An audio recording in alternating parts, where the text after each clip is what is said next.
India voice, आपकी सोच, आपकी आवाज। नमस्कार, इंडिया वॉइस देख रहे हैं आप और मैं हूं आपके साथ प्रज्ञा मिश्रा। बुलेटिन की शुरुआत करेंगे, लेकिन उससे पहले सीधे आपको ले चलते हैं देहरादून, जहां सीएम धामी लाइव आ रहे हैं। क्या कुछ कह रहे हैं, चलिए आपको सुनवाते हैं। संगठन कौशल, दूरदर्शिता और अडिग संकल्प के बल पर भारतीय जनता पार्टी को विश्व की सबसे बड़ी राजनीतिक पार्टी बनाने में अद्वितीय भूमिका निभाई है।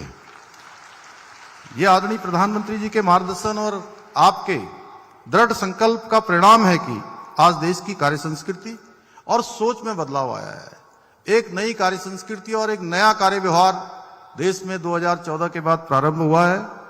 आज जहां देश में जीरो टॉलरेंस की नीति के साथ भ्रष्टाचार पर प्रभावी अंकुश लगाने का प्रयास किया जा रहा है, वहीं आतंकवाद और नक्सलवाद जैसी विघटनकारी शक्तियों को नेस्तनाबूद करने के लिए संकल्पित होकर कार्य किया जा रहा है।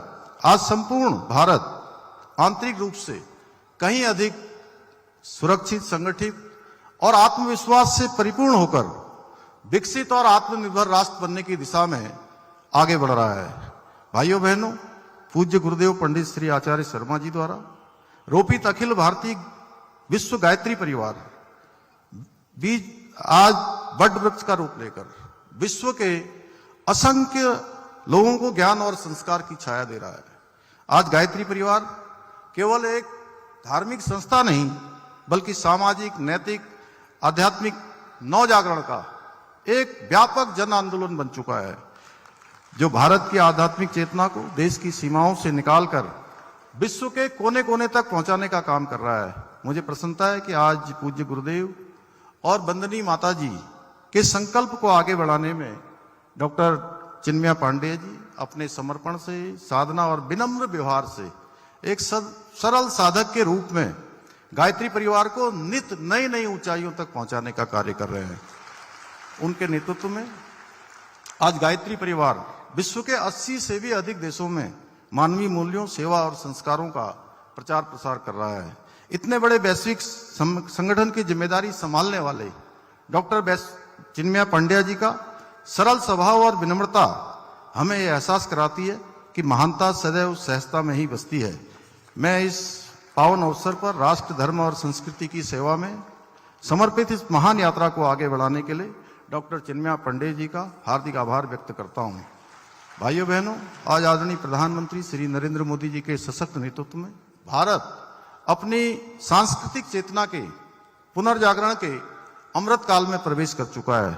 वर्षों तक उपेक्षित रहे गौरवशाली इतिहास, सांस्कृतिक विरासत को आज न केवल पुनर्स्थापित किया जा रहा है, बल्कि राष्ट्रीय चेतना का आधार भी बनाया जा रहा है। जो भारत कभी गुलामी वाली मानसिकता से ग्रस्त था, आज अपने सांस्कृतिक मूल्यों, अपनी परंपराओं, अपना वैज्ञानिक दृष्टिकोण पर गर्व करता है। आज हमारी सनातन संस्कृति की धर्म ध्वजा संपूर्ण विश्व के अंदर गर्व के साथ लहरा रही है। आदरणीय प्रधानमंत्री जी और आदरणीय गृह मंत्री जी के नेतृत्व और मार्गदर्शन में हमारी राज्य सरकार भी देवभूमि उत्तराखंड को देश की आध्यात्मिक राजधानी के रूप में पुनर्स्थापित करने के लिए अपने विकल्प रहित संकल्प के साथ उसको सिद्धि तक पहुंचाने के लिए निरंतर कार्य कर रही है। और मुझे पूरा विश्वास है हमारे इस संकल्प को साकार करने में गायत्री परिवार के आप सभी धर्म ध्वजवाहक अपने समर्पण, साधना और सेवा के माध्यम से इसी प्रकार हमें अपना सहयोग, अपना मार्गदर्शन प्रदान करते रहेंगे और हम सब मिलकर सनातन संस्कृति के इस विराट संदेश को संपूर्ण विश्व तक पहुंचाने में अवश्य सफल होंगे। इन्हीं शब्दों के साथ मैं पुनः आदरणीय गृह मंत्री जी का हमें अपना आशीर्वाद देने के लिए, देवभूमि पधारने के लिए आभार व्यक्त करते हुए तथा मां गायत्री को प्रणाम करते हुए अपनी वाणी को विराम देता हूं। बहुत बहुत धन्यवाद। माननीय मुख्यमंत्री जी का इन भाव। तो सांस्कृतिक आयोजन में सीएम ने शिरकत की। आपको बता दें, गृह मंत्री अमित शाह भी इस कार्यक्रम में पहुंचे हुए हैं। कार्यक्रम में सीएम धामी जो है अपना संबोधन दिया उन्होंने। सांस्कृतिक आयोजन का भव्य आयोजन जो है हरिद्वार में किया गया। गायत्री परिवार का शताब्दी वर्ष समारोह 2026 चल रहा है और इस कार्यक्रम में शिरकत करने के लिए गृह मंत्री अमित शाह जो हैं वो पहुंचे हुए हैं हरिद्वार। सांस्कृतिक आयोजन का भव्य शुरुआत जो है वो हरिद्वार में देखने को मिला। सीएम धामी ने अपने संबोधन से इस कार्यक्रम की शुरुआत की और आपको बता दें गृह मंत्री अमित शाह भी पहुंचे हुए हैं।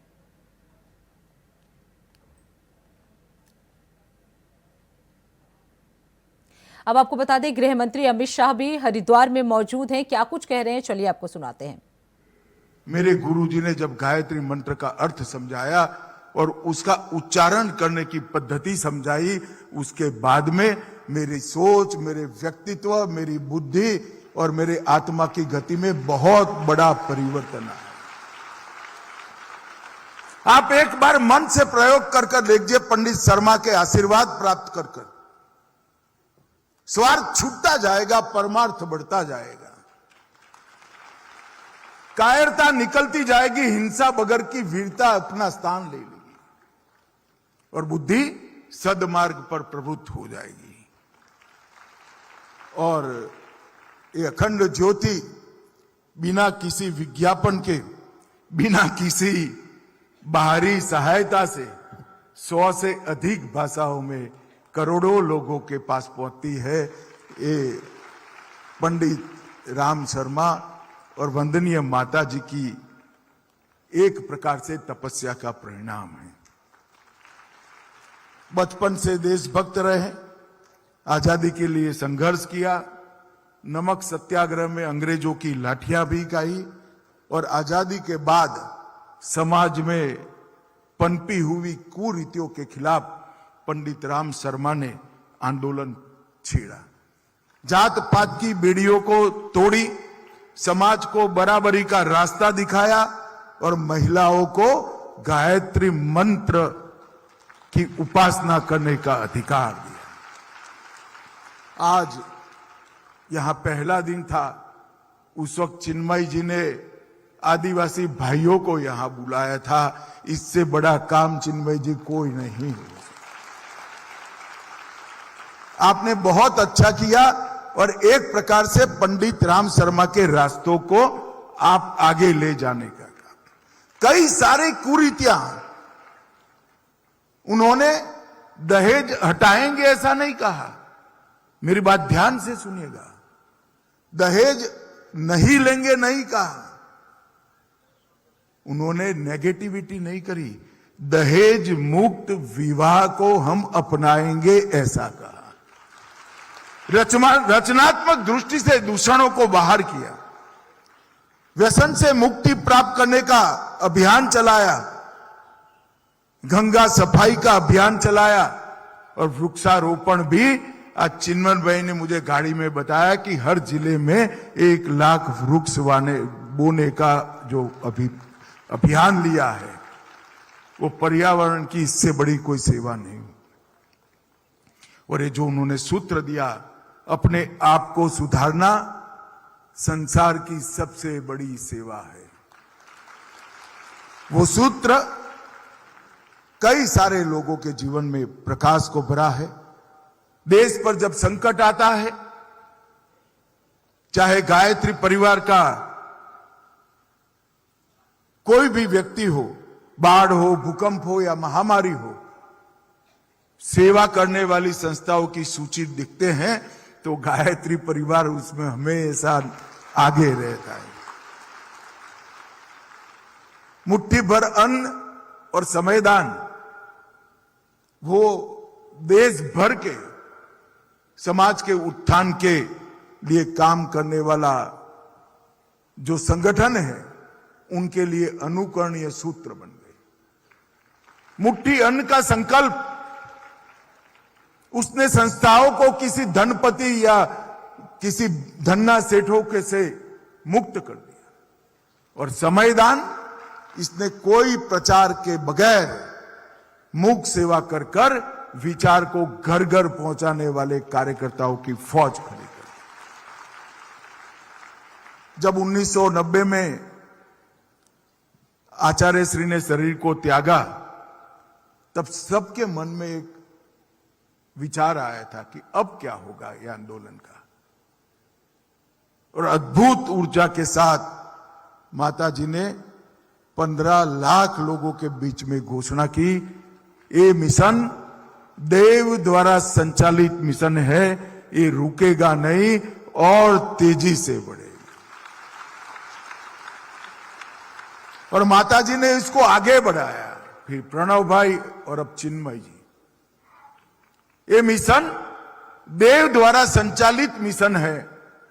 वो अपने आप में आत्मविश्वास तभी आता है जब मिशन के उद्देश्यों के बारे में संपूर्ण स्पष्टता। उन्होंने बलि बगर के अश्वमेध को किया चित्रकूट में, और 1008 कुंड में 10 लाख लोगों ने अपने व्यसन की बलि चढ़ाने का काम किया। और जब से सनातन धर्म शुरू हुआ तब से अपने आप में। तो हरिद्वार से गृह मंत्री अमित शाह को सुन रहे थे आप। अब रुक कर लेते हैं खबरों की ओर। धार गौशाला विवाद पर सुप्रीम कोर्ट का बड़ा फैसला आया है। आपको बता दें, नमाज और बसंत पंचमी की पूजा जो है वो साथ साथ की जाएगी। नमाज के लिए 1 से 3 बजे का समय दिया गया है। नमाज के लिए परिसर में अलग अलग जगह का आदेश दिया गया है। वहीं प्रशासन को सुरक्षा के इंतजाम करने को कहा गया है। तो आपको बता दें, धार के गौशाला विवाद में सुप्रीम कोर्ट ने अब बड़ा फैसला सुनाया है। कोर्ट ने नमाज और बसंत पंचमी की पूजा दोनों को साथ साथ आयोजित करने की अनुमति दे दी है। न्यायालय ने नमाज के लिए 1 से 3 बजे का विशेष समय निर्धारित किया है। साथ ही नमाज पढ़ने वालों के लिए परिसर में अलग जगह का आदेश दिया गया है ताकि दोनों धार्मिक गतिविधियों में कोई बाधा ना आए। कोर्ट ने प्रशासन को निर्देश दिया है कि वो उचित सुरक्षा के इंतजाम करे और दोनों पक्षों की सुविधा और सुरक्षा को सुनिश्चित करे। ये फैसला समाज में शांति और सह अस्तित्व को बनाए रखने के लिए महत्वपूर्ण माना जा रहा है।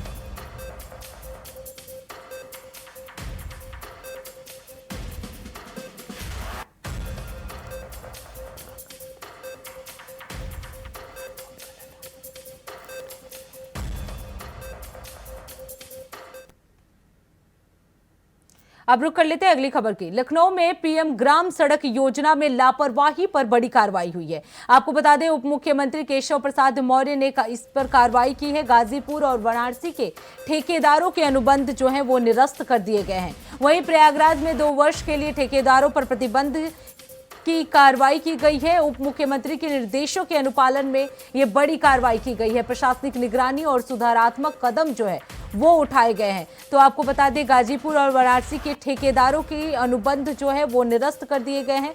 बड़ी कार्रवाई जो है वो उप मुख्यमंत्री केशव प्रसाद मौर्य के द्वारा की गई है। लखनऊ में पीएम ग्राम सड़क योजना में लापरवाही पर यह बड़ी कार्रवाई जो है वो की गई है। उप मुख्यमंत्री केशव प्रसाद मौर्य ने यह कार्रवाई की है। गाजीपुर और वाराणसी के ठेकेदारों के अनुबंध जो है वो निरस्त कर दिए गए। इसके साथ ही आपको बता दें, प्रयागराज में 2 वर्ष के लिए ठेकेदारों पर प्रतिबंध लगा दिया गया है।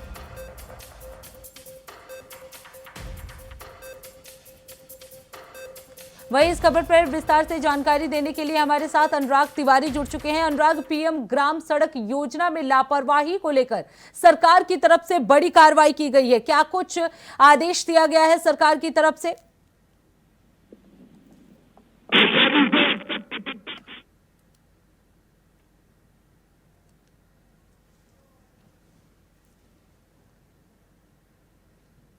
तो आपको बता दें, उप मुख्यमंत्री के निर्देशों का अनुपालन किया गया है, जिसमें ठेकेदारों पर यह बड़ी कार्रवाई की गई है।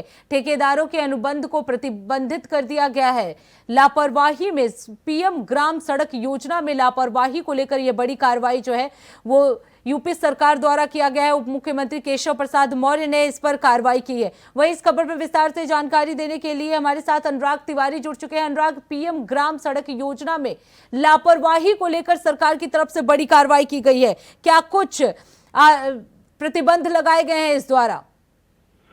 जी देखिए, एक बड़ी कार्रवाई जो है वो डिप्टी सीएम केशव प्रसाद मौर्य के द्वारा की गई है, क्योंकि प्रधानमंत्री ग्रामीण सड़क योजना में जो लापरवाही बरतने का बात है वो निकल के आई थी। उसको लेकर के तमाम जो है वो बीच में सबूत भी आए।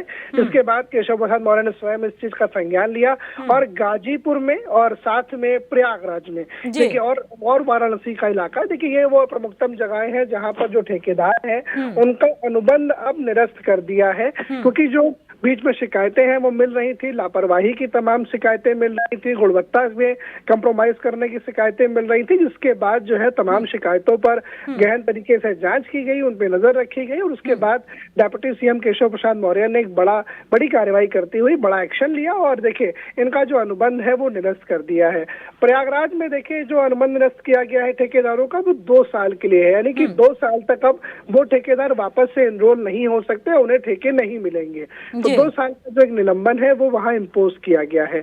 आप देखिए प्रधानमंत्री ग्राम सड़क योजना क्योंकि सरकार लगातार इस विजन में है कि पीएम योजना के तहत जो सड़कों का निर्माण है ग्रामीण क्षेत्रों में वो तेजी से करा जाए, नेटवर्क का जाल बिछाया जाए, साथ साथ जो एक्सप्रेसवेज है उनको भी डेवलपमेंट करने की बात हमेशा निकलती आई है। तो वो सड़क का जाल जो है वो सरकार बिछाना चाहती है, उसमें कहीं ना कहीं ग्रामीण सड़क योजना एक बेहद महत्वपूर्ण कड़ी हो जाती है। ऐसे में जब वहां पर कुछ शिकायत आती है तो उसको बेहद ही प्रमुखता के साथ लिया जाता है और नो डाउट ये बिल्कुल ही बेशक एक बड़ा स्टेप है केशव प्रसाद मौर्य की तरफ से, जहां पर सीधे उन्होंने इंटरवीन करके एक बड़ा फैसला लिया और यहाँ पर गाजीपुर और वाराणसी में और साथ साथ प्रयागराज में जहां पर से लापरवाही की खबरें आ रही थी वहां पर सीधे उसको संज्ञान लिया और उसके बाद एक्शन लेते हुए जो ठेकेदार हैं उनका अनुबंध जो है वो अब निरस्त कर दिया है। बिल्कुल अनुराग, निरस्त करने के बाद अब प्रशासनिक निगरानी और सुधारात्मक क्या कुछ कदम उठाए जाएंगे? जी देखिए, अनुबंध निरस्त करने के बाद कार्यवाही के तौर पर अब किसी अन्य ठेकेदार या फिर जो कार्यदायी संस्थान है, जुड़े हुई संस्थानों को इसकी जो जिम्मेदारी है वो दी जा सकती है, क्योंकि काम को निरंतर किया जाएगा पब्लिक के लिए। ऐसे में ठेकेदार लापरवाही बरत रहे थे, उन पर एक्शन हुआ, वहीं दूसरी ओर अभी काम भी आगे चलता रहे। इसको लेकर के अब आगे जो फर्दर कंपनीज हैं उनके साथ में कहीं ना कहीं अब इस अनुबंध को जोड़ा जाएगा, उन्हें ये टेंडर्स दिए जाएंगे, जिसके बाद जो काम है सड़क योजना का वो चलता रहे। बिल्कुल अनुराग, आप बने रहिएगा, आगे भी रुख करेंगे। अब रुख कर लेते हैं अगली खबर की। प्रयागराज मेला विवाद अब सियासी रंग ले रहा है। आपको बता दें, मेला प्रशासन ने स्वामी अविमुक्तेश्वरानंद को के एंट्री को बैन करने का नोटिस जारी कर दिया है। मौनी अमावस्या के दौरान अव्यवस्था और श्रद्धालुओं की सुरक्षा से खिलवाड़ के आरोपों के बाद ये कार्रवाई की जा रही है। प्रशासन ने 24 घंटे के भीतर जवाब देने का भी निर्देश दिया है। आपको बता दें, स्वामी अविमुक्तेश्वरानंद पर नोटिस बैक डेट में भेजे जाने का भी आरोप लगाया गया है। मेला प्राधिकरण ने साफ कर दिया है कि नियमों का उल्लंघन होने पर जमीन और सुविधाएं भी रद्द की जा सकती हैं। प्रयागराज मेले में अब ये मामला धर्म, प्रशासन और राजनीति के बीच बहस का केंद्र बन गया है। तो आपको बता दें, प्रयागराज मेला विवाद अब सियासी रंग लेता हुआ नजर आ रहा है। वहीं इस खबर पर विस्तार से जानकारी देने के लिए लगातार अनुराग तिवारी हमारे साथ बने हुए हैं। अनुराग, लंबे समय से अविमुक्तेश्वरानंद का ये पूरा मामला जो है वो सामने आ रहा है, लेकिन इसी बीच उनकी एंट्री बैन करने का भी नोटिस जारी किया गया है। जी बिल्कुल, देखिए अविमुक्तेश्वरानंद सरस्वती जो है वो धरने पर निरंतर 3 दिन से अधिक वक्त से बैठे हुए हैं। सियासत का बिल्कुल इसमें रंग चढ़ा हुआ है। हाल ही में कांग्रेस के प्रदेश अध्यक्ष अजय राय भी प्रयागराज पहुंचते हैं और उनके साथ मंच साझा करते हैं और उनके साथ खड़े होने का पूरा आश्वासन देते हैं। अब देखिए, नोटिस जो है वो एक के बाद एक नोटिस अविमुक्तेश्वरानंद सरस्वती को दी जा रही है। उनके जवाब भी इसमें दाखिल हो रहे हैं, लेकिन अभी जो नोटिस दी गई है उसमें कहा गया है कि आप प्रतिबंध होने के बावजूद अपनी बग्घी लेकर के आए थे। देखिए 18 तारीख की जो नोटिस है उसमें भी इस तरह की चीजें थी, बीच में अन नोटिस और अब देखिए एक नई नोटिस और बैकडेट का भी इसमें आरोप है। इसके अलावा जो है मेले में बोर्ड लगाए गए थे, उसको लेकर के भी नोटिस में जवाब मांगा गया है और 24 घंटे की देखिए समय सीमा है, जिसके अंदर अब उनको ये जवाब दाखिल करने होंगे। तो कहीं ना कहीं देखिए सुप्रीम कोर्ट ने वापस से एक नोटिस भेजी और जवाब मांगा गया है। सियासत देखिए, सियासत इसको लेकर के चरम पर है। आज अगर मैं बात करूं, आज समाजवादी पार्टी के नेता अखिलेश यादव का भी बयान आया, उन्होंने भी जो है वो प्रयागराज के प्रकरण में संज्ञान लेते हुए अपनी बातें रखी और उनका साफ कहना था कि बीजेपी जो है वो धर्म के बड़े चेहरों का, शंकराचार्यों का अपमान कर रही है, धर्म का इस तरह से साथ नहीं निभा रही जिस तरह। बिल्कुल अनुराग, लगातार ये सियासी रंग लेता हुआ नजर आ रहा है। अब देखना ये होगा कितने घंटे में वो इसका जवाब देते हैं। अनुराग, आप बने रहिएगा, आगे भी आपका रुख करेंगे। लखनऊ से जुड़ी एक और बड़ी खबर आपको बता दें, केजीएमयू ट्रॉमा सेंटर में पर्चों की व्यवस्था में बदलाव किया गया है। ट्रॉमा सेंटर में पीले की बजाय गुलाबी रंग के पर्चे बनेंगे। वहीं ट्रॉमा और ओपीडी पर्चों में अंतर स्पष्ट करने के लिए यह बड़ा फैसला जो है वो लिया गया है। तो आपको बता दें, ओपीडी मरीजों की ट्रॉमा में गलत भर्ती पर अब रोक लगाई जाएगी। विभाग ओपीडी मरीजों को ट्रॉमा में भर्ती कर रहे थे। गंभीर मरीजों को समय पर इलाज नहीं मिल रहा था और इसी चलते केजीएमयू ने यह बड़ा फैसला लिया है। आपको बता दें, केजीएमयू ट्रॉमा सेंटर में कुल 491 बेड उपलब्ध हैं। यहां सड़क दुर्घटना और अन्य इमरजेंसी भर्ती होते हैं। रंग बदलने से ओपीडी मरीजों की पहचान आसानी से हो पाएगी। तो इसे लेकर केजीएमयू ने यह बड़ा फैसला लिया है। वहीं इस खबर पे विस्तार से जानकारी देने के लिए लगातार अनुराग तिवारी हमारे साथ बने हुए हैं। अनुराग, एक बार फिर से केजीएमयू की तरफ से एक बड़ा फैसला लिया गया है। जो पर्ची बंटते हैं उनके रंग के बदलाव की जो फैसला है वो लिया गया है। क्यों ये बदलाव किया जा रहा है? जी देखिए, केजीएमयू स्वास्थ्य के मामले में उत्तर प्रदेश का एक बहुत बड़ा संस्थान है और इसमें 491 बेड्स हैं जो कि इमरजेंसी यूनिट में तैनात है और लगातार लोगों को यहाँ से जो स्वास्थ्य संबंधित जो चीजें हैं वो मुहैया होती हैं। बड़े ऑपरेशंस भी यहाँ पर होते हैं और खास तौर पे जो ट्रॉमा संबंधित यानी एक्सीडेंट किसी भी प्रकार का हो उसको लेकर के ये अस्पताल अधिकतर जाना जाता है। देखिए, अब जो केजीएमयू का पूरा प्रकरण अगर इसको हम समझे तो ओपीडी का सेक्शन एक अलग सेक्शन है, ट्रॉमा का सेक्शन एक अलग है। लेकिन क्योंकि बहुत अधिक संख्या में पेशेंट्स यहाँ पर राज्य के हर जगह से पहुंचते हैं, खास तौर पे ट्रॉमा यूनिट्स में, ऐसे में जो कलर है वो अब कहीं ना कहीं एक साइन बोर्ड की तरह होने वाला है। क्योंकि देखिए, पहले कंफ्यूजन क्रिएट होता था। पीले रंग का कार्ड होता था, दोनों जगहों पर वो देखने पर एक समान लगता था, क्लैरिफिकेशन नहीं हो पाता था कि कौन सा मरीज कितना सीरियस है और किस प्रकार से सुविधाएं मिले, जल्दी से समझने में दिक्कत आती थी। लेकिन अब तो ट्रॉमा के पेशेंट्स होंगे उनके लिए गुलाबी रंग का पर्चा बनेगा जिससे बिल्कुल साफ वो रहेगा। देखिए, जैसे कभी कभी ऐसा होता है कि जब ड्यूटी शिफ्ट होती है और एक डॉक्टर जाते हैं, दूसरे डॉक्टर अपने शिफ्ट पे आते हैं, तो तुरंत उनको देखने के लिए वो समझ जाएंगे उस चीज से कि गुलाबी पर्चा है तो ये पेशेंट हाईली क्रिटिकल श्रेणी में है, किस तरह से ट्रीटमेंट करना है वो बात उनको तुरंत समझ में आ जाएगी। एक बड़ा लोड था डॉक्टर्स के ऊपर। इस कलर चेंजिंग के बाद में वो लोड भी कम होगा क्योंकि समझने का जो समय पीरियड था वो कम रहेगा। किस तरह से किस विभाग से अनुबंधित किया जाएगा, कहाँ बिल्कुल अनुराग, रंग बदलने से ओपीडी के मरीजों को पहचानना भी आसान होगा। बहुत बहुत धन्यवाद अनुराग इस खबर पर विस्तार से जानकारी देने के लिए। तो इसी के साथ इस बुलेटिन में बस इतना ही। देश दुनिया की तमाम बड़ी खबरों के लिए देखते रहिए इंडिया वॉइस। तब तक के लिए नमस्कार।